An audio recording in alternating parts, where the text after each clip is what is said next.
Oi, pessoal, bom dia. Bom dia. Eu me chamo Mariana, esse é João e ele é Augusto, e nós somos monitores do museu. Nós estamos participando de uma competição em âmbito nacional que se chama Embaixadores Nucleares. Essa competição ela tem como objetivo que a gente possa, de diversas formas, espalhar as informações sobre as tecnologias nucleares, conscientizando e informando todos os seus benefícios. Então, além de fazer isso diariamente no Museu de Ciências Nucleares, nós também fazemos atualmente nas redes sociais e também visitamos escolas, entre outras aplicações que a gente faz também. Certo? Então, nos apresentamos e agora eu vou passar a palavra para João. Bom dia, gente. Eu vou aqui introduzir Fernanda. Fernanda é física médica pela USP de Ribeirão Preto e trabalhou em radioproteção ambiental no Instituto de Pesquisa Energéticas e Nucleares de São Paulo. Atualmente, ela trabalha com pesquisa na área de proteção radiológica e é supervisora de radioproteção em uma planta industrial de ciclotron, aqui em Pernambuco. Então, vou passar a palavra para a Fernanda. Obrigada, João. Bom dia a todos. Primeiramente, eu quero agradecer o convite da Mari e do João para fazer parte dessa competição deles, para fazer essa palestra. Principalmente, dizer para vocês que é uma alegria muito grande falar de um tema como esse. Sustentabilidade é algo importantíssimo. E hoje, o que eu quero trazer para vocês é uma visão voltada assim, para o uso de radiação, né, de núcleos radioativos, nesse contexto de sustentabilidade. Tá? Bom, então, o tema dessa palestra é reutilização de um material naturalmente radioativo na agricultura e na construção. Tá? Parece um nome bem complicado, mas vocês vão ver que não é tanto assim. Para começar a falar disso, eu queria que vocês, primeira coisa, se imaginassem num lugar bem tranquilo, assim, olhando para um céu noturno, olhando da janela da sua casa, e de repente, naquele momento filosófico da sua vida, você se faz a seguinte pergunta: do que é feito tudo isso aqui? Eu estou olhando, o que é isso? Será que isso é matéria? Será que é luz? O que é tudo isso? Tá?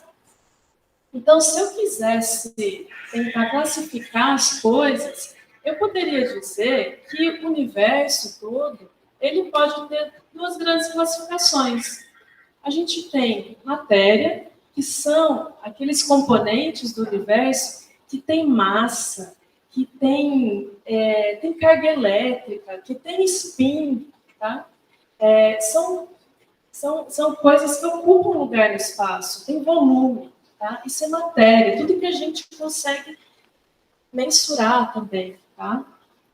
Por um outro lado, a gente também tem energia. Quando a gente está olhando, né, a gente só consegue enxergar, por exemplo, porque nós temos ondas de luz, a gente tem uma energia luminosa que excita, né, as células do nosso globo ocular e o fundo do globo ocular e que manda um sinal elétrico para o cérebro. Né? Então, nós temos aí matéria e energia que compõem todo esse universo que a gente está aqui imerso. Bom, quando eu tenho energia em movimento, eu posso definir isso como radiação.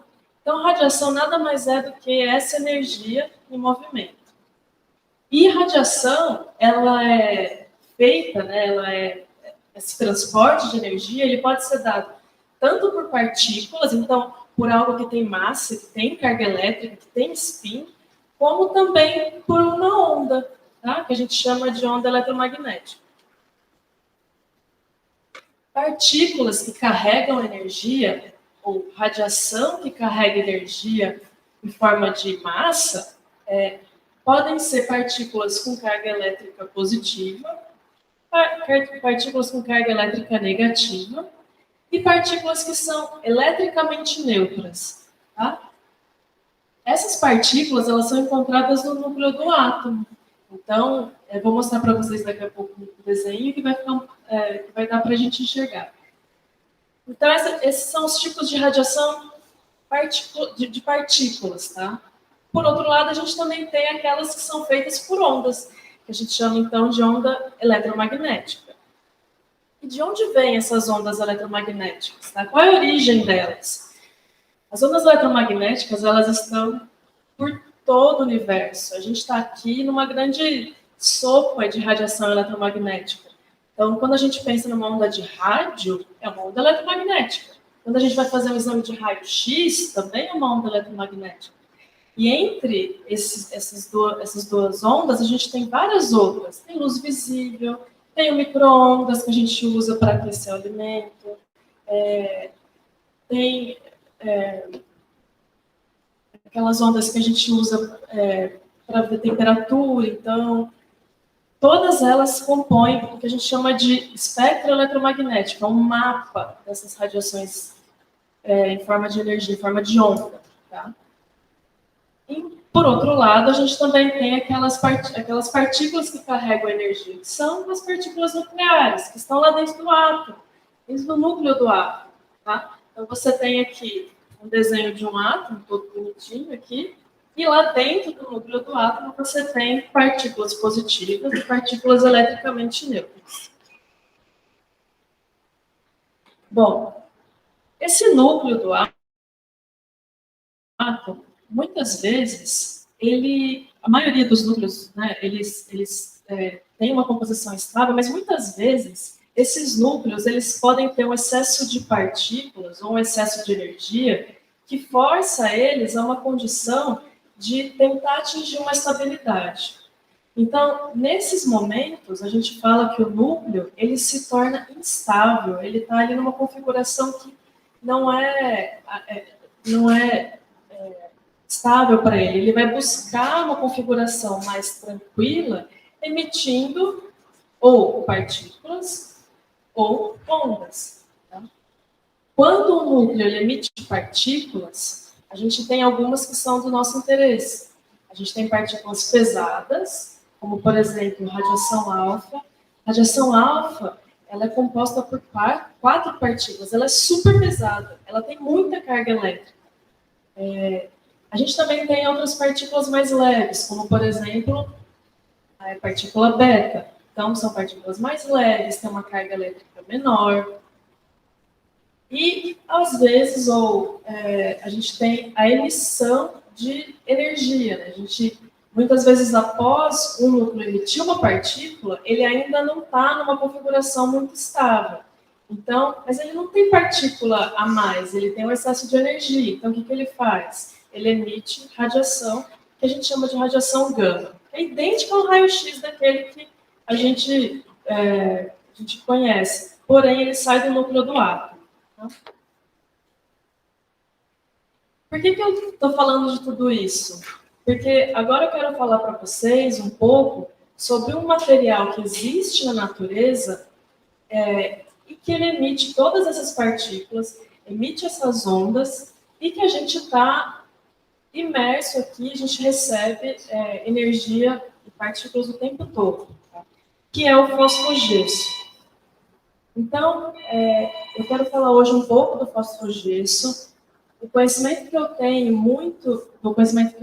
ele vem de um grupo muito querido lá do Instituto de Pesquisas Energéticas e Nucleares, lá do IPEM. É um grupo que trabalha com isso já há mais de 20 anos, com pesquisa só com fosfogesso. Tá? E eu quero dividir um pouco com vocês do que eu aprendi e do que eles fazem lá. Okay? Para falar de fosfogesso, queria falar para vocês sobre o que é radiação natural. Então, aqui sentados, nós estamos constantemente submetidos a fontes naturais de radiação. A gente está recebendo radiação o tempo todo. Sentado aqui, andando ali na rua, ali na praia, o tempo todo a gente está recebendo radiação e é uma característica inerente à nossa existência. Inclusive, existem estudos que falam que se não houvesse essa radiação, talvez nem existisse vida na Terra. É o que a gente chama, então, de radiação natural. Então, a radiação natural, ela está presente aqui, a gente está recebendo o tempo todo, e a gente pode classificar elas em 2 grandes grupos. Nós temos aquelas que vêm lá do espaço, das explosões solares, que a gente chama de radiação cósmica, que chega aqui na Terra em forma de partículas muito energéticas, interage com a atmosfera e aí promove uma cascata, um chuveiro de outras partículas também energéticas. Um exemplo disso, por exemplo, um exemplo disso, o carbono 14, que é utilizado para datação, o sódio 22, são núcleos que são produzidos então na atmosfera da interação das partículas que vêm lá do universo, lá das explosões nucleares e que chegam aqui. Essa radiação cósmica, ela chega para nós aqui com uma intensidade que depende muito da altitude em que a gente se encontra. Então, se você mora aqui na praia, num sossego, a gente recebe um nível de radiação cósmica muito menor do que, por exemplo, alguém que mora lá em Poços de Caldas, numa altitude muito maior. Ou as pessoas que trabalham na aviação recebem muita dose, recebem muita radiação decorrente do seu trabalho, porque estão numa altitude muito maior. Além dessa radiação cósmica, existem também aquelas que são naturais aqui da crosta terrestre e que se originaram da formação do planeta. Então, quando o planeta se formou, se tem aí núcleos radioativos que são da idade da formação do planeta e que continuam aí. Tá? É o que a gente chama de radiação terrestre. Okay? Essa radiação terrestre e a radiação cósmica, elas chegam para nós em forma de exposição tanto externa ao nosso corpo, mas também internas. Por quê? Poxa, se eu tenho radionuclídeos naturais, radionuclídeos que fazem parte de rochas, eles também vão ser carregados para a água, que vão ser carregados para os vegetais, que vão ser ingeridos pelos animais e que vão fazer parte do nosso corpo também. Então, veja que é uma condição inerente à nossa existência, não dá para fugir. Tá? Então, a gente tem essas exposições externas ao nosso corpo e internas por meio de ingestão e inalação. Existe um comitê internacional que faz parte das Nações Unidas, chamado ANSIR, e esse comitê, ele levanta toda a radiação que a gente recebe durante um ano, as fontes de radiação, e quantifica para entender melhor o que está chegando aqui para a gente. E eles publicam, de tempos em tempos, relatórios relacionados a isso, e o que a gente vê é que a maior parte do que a gente recebe não é de radiação quando você vai fazer um exame no hospital, por exemplo, é dessa natural, principalmente de um gás chamado radônio, que a gente vai retomar mais para frente. Então, a gente tem tantas exposições aqui, esse daqui é radiação natural, esse daqui também é radiação natural, esse daqui é radiação cósmica, também é natural. As únicas que não seriam, então, seriam exposições médicas, e essa daqui que também não são naturais. Mas se vocês olharem, todo o restante é natural. Bom, eu vou falar quais são essas radiações naturais que é do interesse aqui para essa palestra.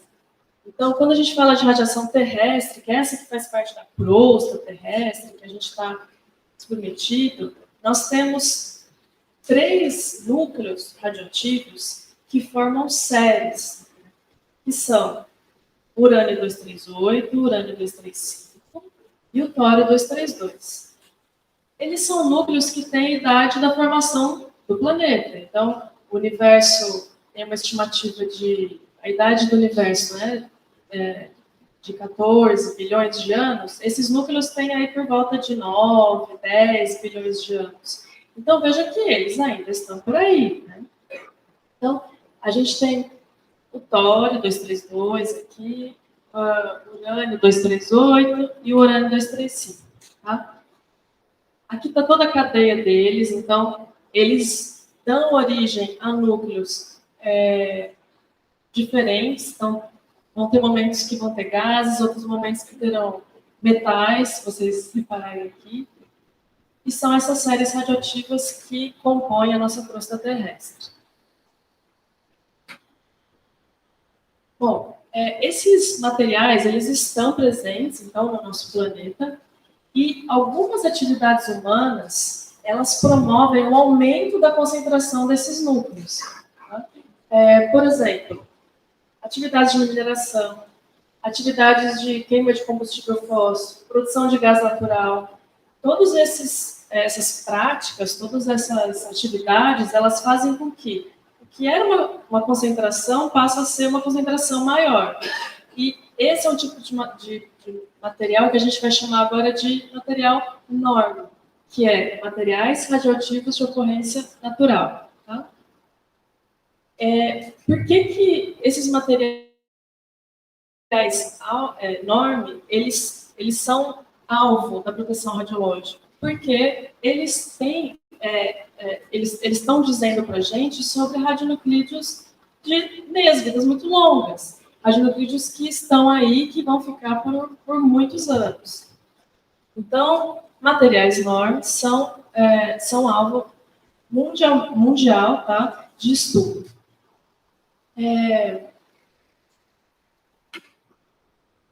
Agora, é importante identificar quando e onde o material norme ele pode acontecer em um determinado processo. E qual seria a concentração de radionuclídeos naturais a se prestar atenção. Então, por exemplo, qual o risco associado quando eu tenho uma prática que gera um resíduo norme desse? Pela Agência Internacional de Energia Atômica, ela traz para a gente alguns valores de dispensa, ou alguns valores que dizem para a gente, olha, esse valor aqui está ok, não é para se preocupar, mas existem outros valores acima desses que já tem um risco associado. Então, a partir deles, a gente já começa a se preocupar e buscar alternativas para eles. Considerações sobre sustentabilidade e economia, elas vêm incentivando os países a adotarem suas agências regulatórias a reutilização de materiais norme. Então, se eu tenho uma mineração que gera um resíduo que tem uma maior concentração de radionuclídeos naturais, uma forma de repensar sobre sustentabilidade, economia, é pensar, poxa, como que eu vou usar isso ao meu favor? Tá? Então, hoje é tendência mundial, inclusive das agências internacionais, a reciclagem desses resíduos não. E um desses resíduos é o fosfogesso. Tá? Uma atividade que gera um material norme, então, é a indústria de fertilizantes fosfatados. Então, como vocês devem imaginar, mundialmente, a gente produz e consome muito fertilizante. E é uma indústria que produz uma quantidade muito significativa também desse resíduo que tem concentrações altas de radionuclídeos naturais. Então, os fertilizantes no solo são essenciais para fornecer tanto elementos importantes da planta, mas também para resgatar o solo, né? Porque hoje a gente explora muito o solo agrícola. Então, uma forma de não só dar o nutriente para a planta, mas de resgatar esse solo é utilizando os fertilizantes. No Brasil, nós produzimos, né? O Brasil produz muito fertilizante.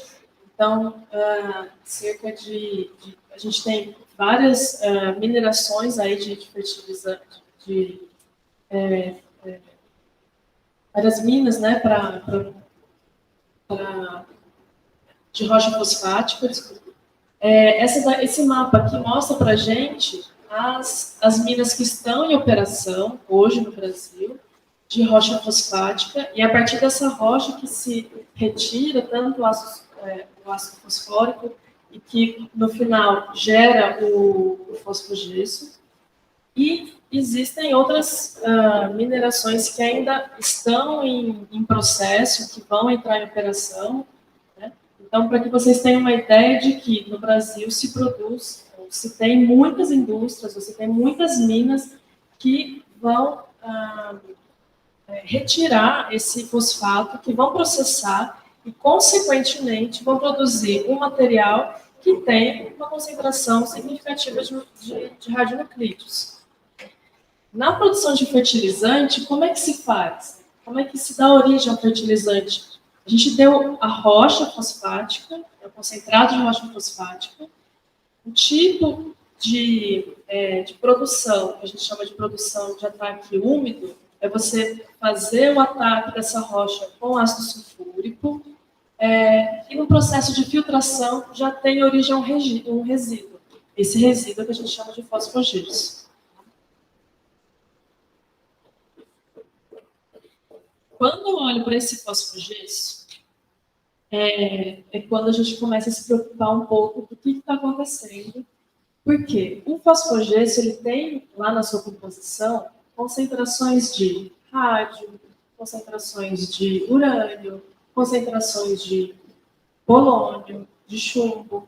E são concentrações que são significativas. Então, imagina, se você está produzindo, toda vez que você produz fertilizante, você tem um subproduto com essas concentrações aqui, será que tem algum risco associado?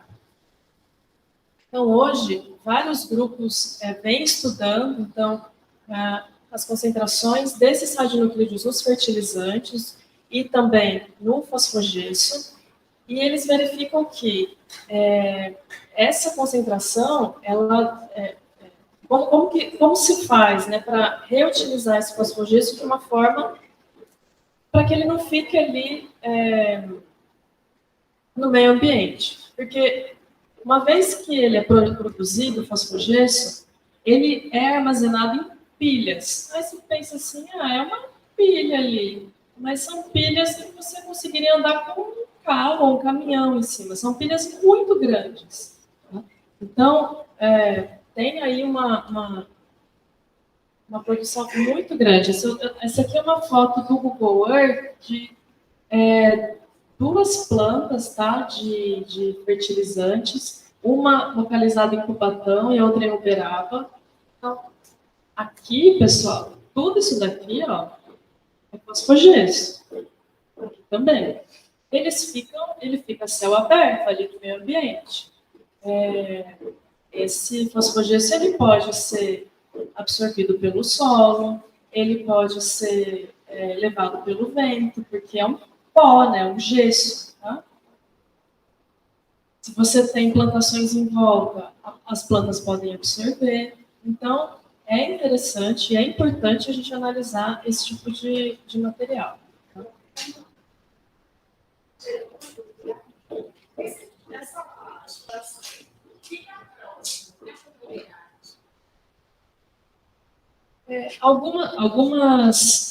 Algumas pilhas ficam sim. Tá? Algumas pilhas ficam.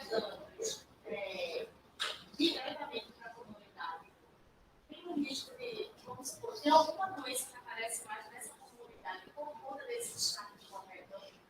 Olha, não dá para falar que é algo direto assim, tá? Porque o que o fosfogesso poderia trazer? Ele pode ser absorvido pela planta, por exemplo, né? Numa concentração muito alta, que ingerido talvez possa trazer algum risco. Então, essa é a dúvida. Né? E aí, eu vou mostrar para vocês que isso não acontece, porque a concentração que fica ali no fosfogesso e que depois vai para o solo, ela não fica tão disponível. Mas isso eu vou mostrar daqui a pouquinho. Mas você pergunta assim, em termos dela ficar ali exposta? Não fica exposta. Fica exposta. Essa partícula, será que não conheceu o aparecimento de alguma coisa naquela comunidade? Olha, teria que ser uma quantidade muito alta, numa situação muito crônica. A gente não pode dizer com certeza.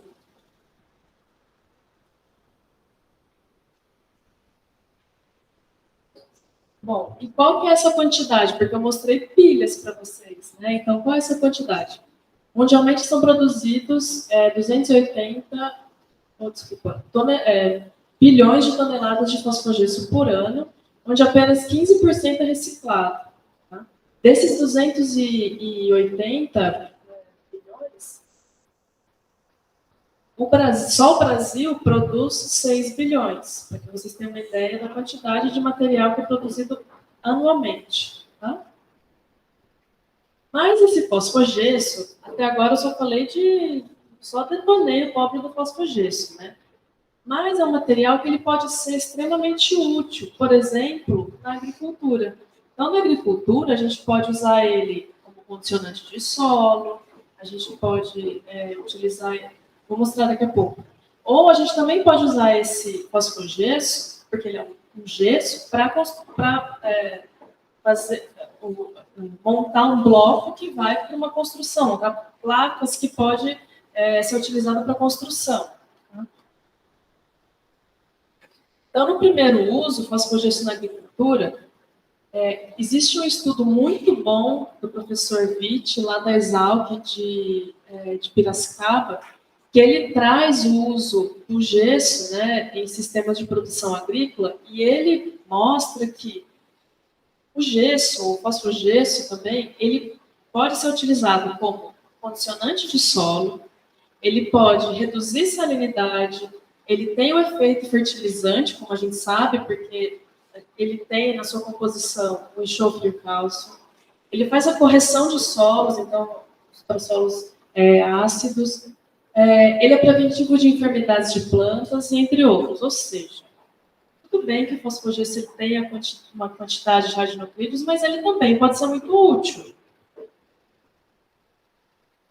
Então, como resultado, a Agência Internacional, ela diz para a gente que até o uso do fosfogesso é interessante porque ele faz a recuperação de terras para torná-las agricultáveis, faz a remediação de solos salinos e sódicos, promove a fertilização do solo para o cultivo agrícola e de pasto, e alteração do solo para evitar a formação de crostas, que aumentaria a retenção de água. Então, uma vez que você consegue remediar o solo e faz com que ele se torne fofinho, que a água consegue passar, você não tem mais aquela crosta, no final,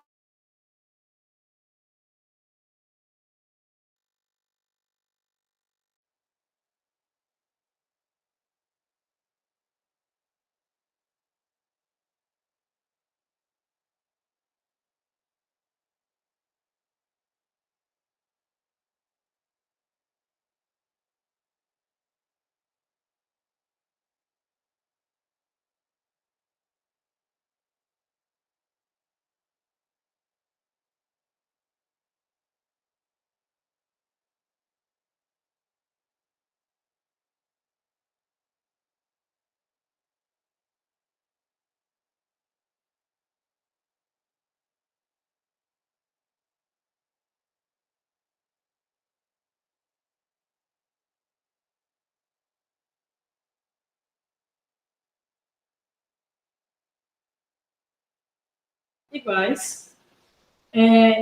E o mais importante, ao meu ponto de vista, é que a fração que fica disponível, desse material radioativo no solo, ela é muito baixa. Ela é inferior a 1%. Mesmo fazendo chover bastante, né, nessas colunas. Então, ou seja, como resultado, a gente pode usar o fosfogesso para a agricultura, porque ainda que tenha uma concentração de radionucleidos nele, misturada ao solo também, ela não tem uma disponibilidade alta, tá? Aliás, tem uma disponibilidade muito baixa.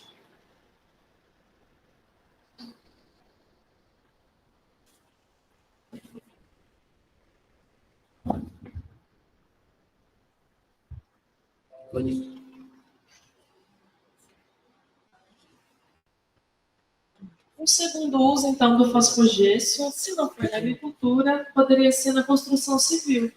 Então, já que é um gesso, por que não fazer blocos e, de repente, fazer uma casa com ele?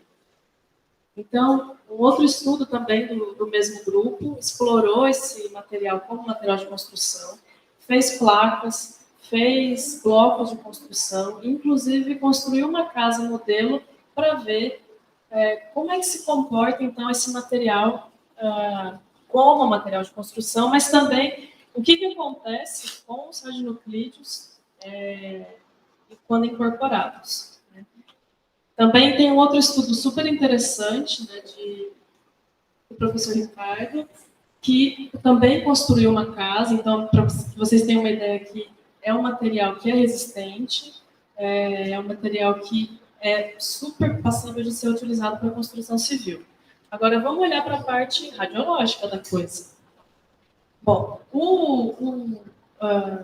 o fosfogesso, ele tem na sua composição, como eu falei para vocês, urânio, rádio, e quando a gente vê o decaimento deles, um dos filhos é esse cara aqui, ó, que se chama radônio.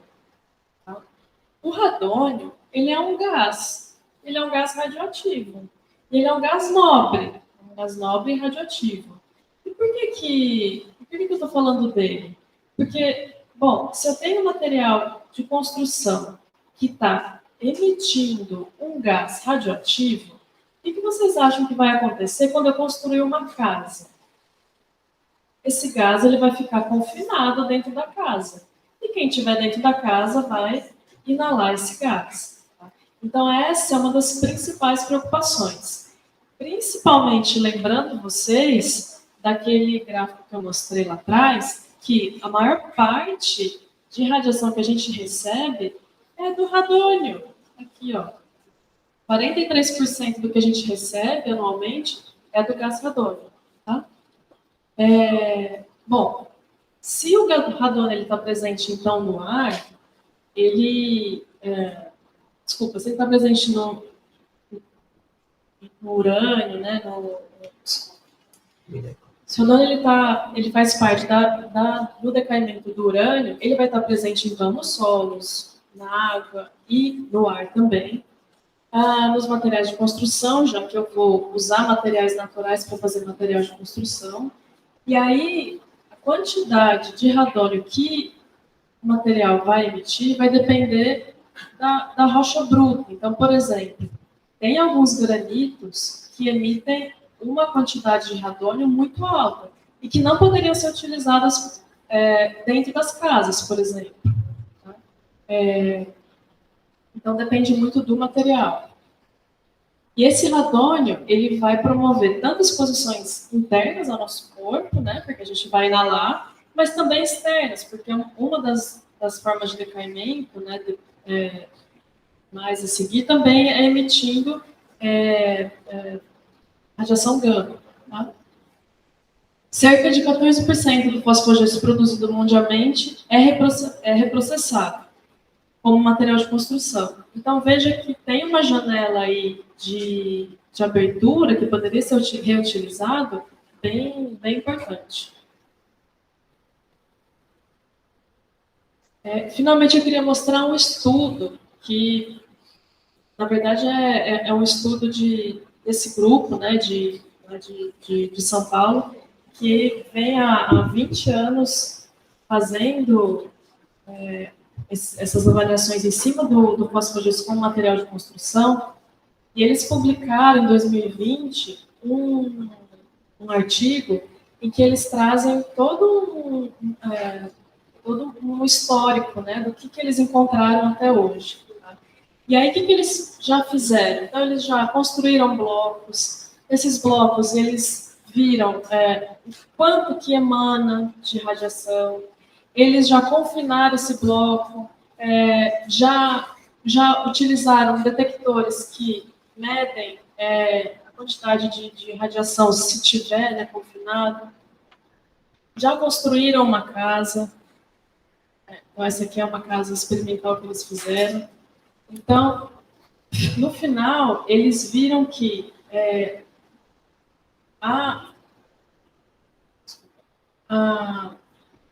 ainda que você tenha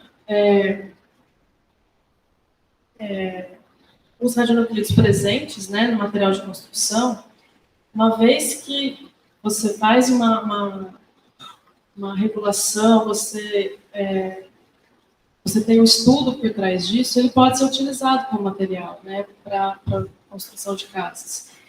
E é super importante, porque é uma forma muito sustentável de reutilizar, né, algo que é produzido em larga escala, né, anualmente no nosso país, mundialmente. E alguns países, inclusive, eles têm uma legislação que proíbem, né, o uso de alguns materiais para a construção. Por exemplo, aqui no Brasil, a gente vive em um local que é quente, né? Então a gente areja as casas, mas se a gente vai para Inglaterra, Dinamarca, Noruega, lá eles têm uma outra legislação que eles não permitem alguns materiais como uso para material de construção. Tá? Minha contribuição era essa, pessoal, eu agradeço e fico aberta a qualquer pergunta e obrigada de novo pela oportunidade.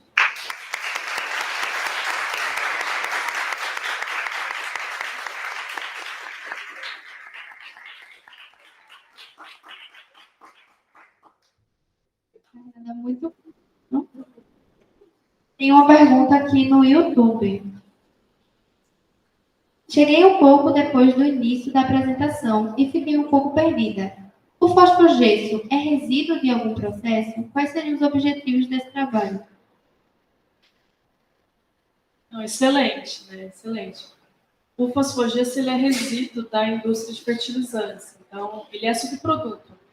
É algo que vai ser produzido uma vez que você atacar a rocha fosfática com ácido, ele vai ser produzido. Tá? Então, ele é um resíduo. E qual que é o objetivo, então? Você pegar esse resíduo, que a gente sabe que tem radionuclídeos presentes, e dar um outro uso sustentável para ele.